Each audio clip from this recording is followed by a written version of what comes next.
another person is coming forward saying that she was allegedly stalked by the real life Martha, Fiona Harvey. What is going on with this lady? We've brought in a psychology expert to finally break it down.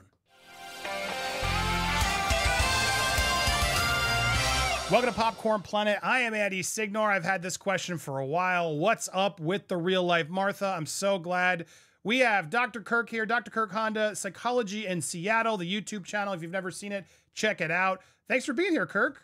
Thanks for having me. So you have been following this case, some fans connected. I found your channel, really good stuff. You've been following this Baby Reindeer, real life Martha craziness, yes? Yes. So quick update before we get to your sort of, obviously I know you haven't had her as a client. You can't, actually diagnose her as a doctor, but I'd love your opinions as someone who's looking at what's going on and what this type of person typically might be suffering from. But before we get to all that, there is an update in that, yes, she was now the Prime Minister's wife has put out a statement and acknowledged that, yes, this is true. That is the woman who was stalking me. I'm scared she'll come at me again, says Laura Ray, who is fearing for her own safety after she was allegedly targeted by Baby Reindeer's Fiona Harvey for 5 hellish years. This is a point in the show that came up, and she was addressed it on Piers Morgan, and she tried to downplay it, saying that she was let go or she wasn't let go due to her issues. She quit on her own. There was a lot of defensive reactions to a lot of these things, but people involved in these stories are now coming on the record, and it's seeming like Fiona is going to have a hard time actually with this lawsuit and proving the truth. I guess I want to start with right away. What was your reaction when you saw the show? Let's start with the show first and this character of Martha.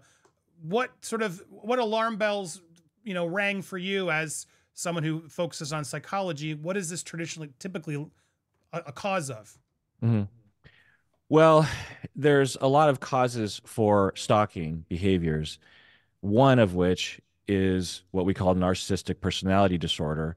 I can't diagnose from afar, and I obviously can't diagnose from a Netflix show, but there's a lot of data presented in the show pointing in that direction. That would be my top hypothesis. My top hypothesis if I were to work with this character as a client, in that she talks a lot. That's the first sign. I talk a lot, so that's not necessarily a sign of narcissism. But she also would, I believe, it's been a while since I watched the show, but I believe she name dropped a lot. She also tried to make herself seem more important than she was, like the claims about her career in law being seemingly blown out of proportion. Also, more importantly, though, the sign of narcissism is that we see, I think, very well written into the screenplay, that when her narcissistic supply is being challenged, she has a number of emotional reactions, some of which were rage and attacking him with sexual assault, but also with fragile vulnerability. We saw her in the coffee shop have a burst of sadness / anger and rage. And that's something I want to get out there that is not usually talked about. People with narcissistic personality disorder are reacting to an internal sense of inferiority and humiliation and nothingness. And they are propping up this defensive structure of narcissism to counteract this deep, deep pain. And I think that when you watch the show Baby Reindeer, you can see that she's in deep, deep pain. Well, I think that's an important thing you bring up, because now, after the show, when we meet this real life woman through the Piers Morgan interview, there's definitely a lot of like, wow, this is crazy. This woman seems crazy. But when I know we were watching it live, my initial feeling was this woman needs help. More of the stuff throughout this interview seemed to confirm, well, this is very similar to the one on the show. And then at the same time, there was so much defensiveness and spinning and a lot of things that were happening in that show that seemed to fuse any accountability or acceptance that she may also be in the wrong, which I thought the show was really great. It was the fact that even the lead character, Donnie, isn't perfect, right? He admits he's not always a good person. And I think that's why that show's connecting to so many, because, you can be a person, the hero and the villain. A lot of us are. And in this instance, though, as watching her interview, she really refused to take any of that. So in watching the interview, what was your reaction? And did it seem like a connection? And what were your feelings after watching it? Yeah, well, I don't know what happened. None of us do. The only people that know are the people involved. So I can't tell anything from watching a TV show and then watching an interview.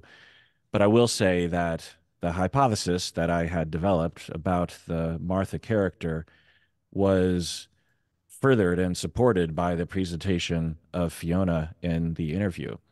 It was eerie how similar the characters were. And it's a testament to Donnie and to Jessica, I forget her last name, the actress who portrayed Martha. And it was, there's not a lot of data there because, maybe Fiona is innocent of the allegations that are in the show. I don't know. And if so, someone might be a little flustered and not good with interviews, and they might inadvertently lie or spin in a way. So it's hard to know anything from just watching that interview. But if it is true, mostly or entirely, what is presented in the Netflix show, and if that is Fiona, if Fiona is Martha, then the character that was presented, Martha, would probably do what Fiona did in that interview, in that she denied, she didn't seem to understand the landscape. That's what we saw with Martha. She often didn't really understand what was going on around her, the innuendos and the signs, the messages, not subtle and not so subtle from Donnie that he wasn't interested in her. She just didn't register that. And, there's a lot of different reasons, and everyone with narcissism is different. Everybody is different, but it was, yeah, it was just eerie to watch. So what's like that's where I'm at. And do you think this was healthy for her? Let's obviously without even diagnosing, but just seeing that something seems up. Do you think that this sort of presentation with Piers Morgan is the right path for someone in this situation? I think I said this in my reaction video. If I were her friend, I would have advised her not to go on the show and really not to respond to the press at all, even if I suspected as a friend that she was the real Martha, because I wouldn't trust that she would be able to present herself in a way that would convince the public. If anything, her responding, trying to defend herself, has made things 100 times worse. Things were bad. People were attacking her, which I condemn. I don't think people should be vigilantes online. I think we should try to use the system. And if the system isn't working, we should try to change the system. But I think it's just solidified. I mean, for me, I heard about this person who was being identified as the real Martha, and I just wasn't really interested in that kind of internet sleuth, uh, uh, vigilantism. So I didn't investigate that. I didn't really look into it. But now I, I know who this person is. She has put herself out there, and she wants to be in the spotlight, seemingly. I mean, if she's innocent, then she's trying to defend herself. But if she's not innocent, then you just got to wonder, is this just another manifestation of the desire to be front and center? What's interesting is now she's playing, up that she's the victim here. That's what she's been doing since this came out. And there's a part of me that absolutely could see that's true. It's a good question of whether Netflix really did enough to hide her identity. People found the tweets using the same lines from the script. But then she came forward and she sort of owned it. And then she started talking to other people who are now coming forward saying, oh no, now she's harassing me. And none of this really helps. And it also sort of just allows her to be in the spotlight and allows for that internet activism, which I agree, I don't think is wise or helpful for her. But I guess at what point does it become like, well, she did this on her own, she knew better, versus your sort of thoughts of, well, I don't think she did know better. Is this all bad for her? Or is she, dug her own grave, if you will? Yeah, it raises some very interesting, long. We've been debating this for centuries, really. The question is to does she have control over her behavior? It's an interesting question. I don't see anything that leads me to believe that I would say that we're picking on someone who is completely unaware of the consequences, you know.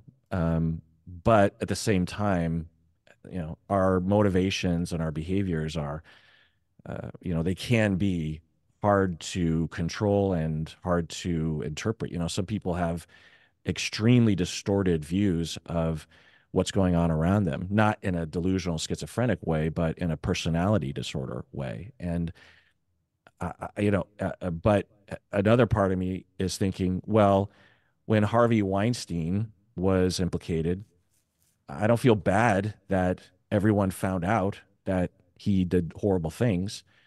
So, this is different. Fiona isn't a public figure, but when people do, when people are abusive and harmful, particularly in criminal ways, I don't know. I don't think that we should just pounce on people in this way. But at the same time, if you do these things, especially the way she did it seemingly so publicly, she was tweeting and being open about it.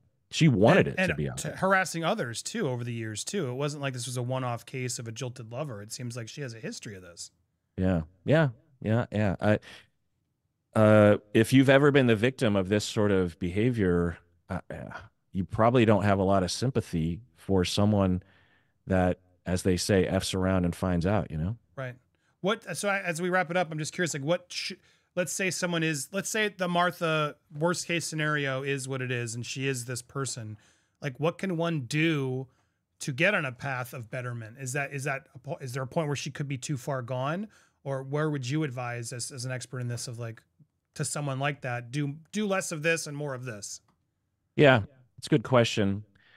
Well, this is my opinion, and it's based on research and data, empirical research, that with specialist therapists, they can help people to recover from the traumas that led to them developing the defensive structure that presents as narcissistic personality disorder.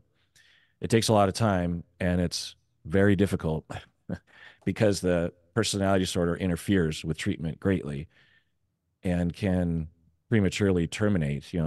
These sorts of clients are prone to ending a therapy prematurely and having their own ideas and being distorted about even the therapist themselves.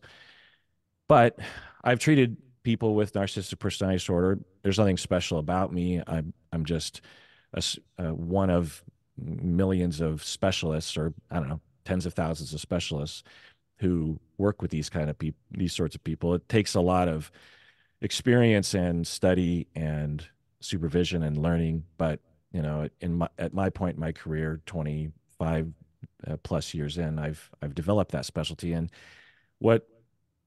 it's possible that for Fiona, if she does suffer from something along these lines, that this experience might help her to, as they say in the chemical dependency world, hit bottom and maybe think, ooh, something's going on here. Maybe I should, or maybe she'll suffer so greatly. And that'll happen to people with narcissistic personality, that they will feel so bad and they'll be in such a crisis that they'll reach out to a therapist just because they feel bad. But then a specialist will help them to eventually get to the material that is the underpinning of the narcissism. And if you can't afford it all, which I don't think she can, is there like an at-home sort of thing to try to be better at? I guess not. It's really intense. And you got to want it too, right? You got to want to fix it. And it takes a lot of work. Yeah. And the key that I work on is identifying the suffering. These people are suffering.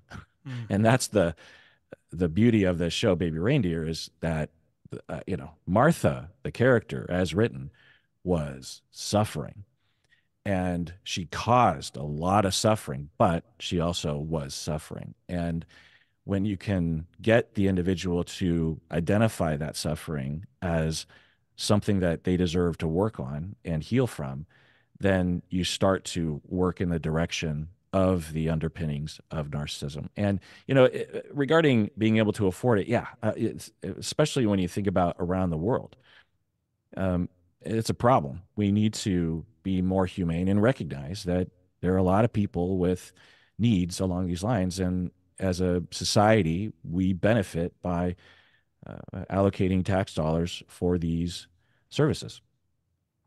Yeah, well said. It's true. I always have some awful people online that just ferociously come after me sometimes. And it took me a long time to realize those people are suffering too. It's just like a lot of anybody who's sort of instilling hate on an ongoing basis for years on end, there's something they're suffering too. And you gotta, even your biggest haters and detractors, you do still need to look at with empathy to realize what's causing this pain. So really well said.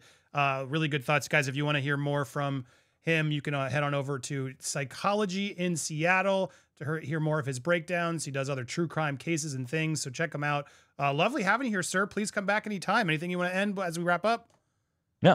Thanks, Andy. Thanks for having me. Yes, thank you, Kirk. Lovely to see you guys. If you haven't already, hit that subscribe button, hit that bell for all alerts, smash that thumbs up as well, or heck, do the down. You could be a hater today. Either way, the engagement helps. So leave a comment. What do you think? Appreciate all your comments. Stay tuned. We got so much more coming this week here on Popcorn Planet. Go,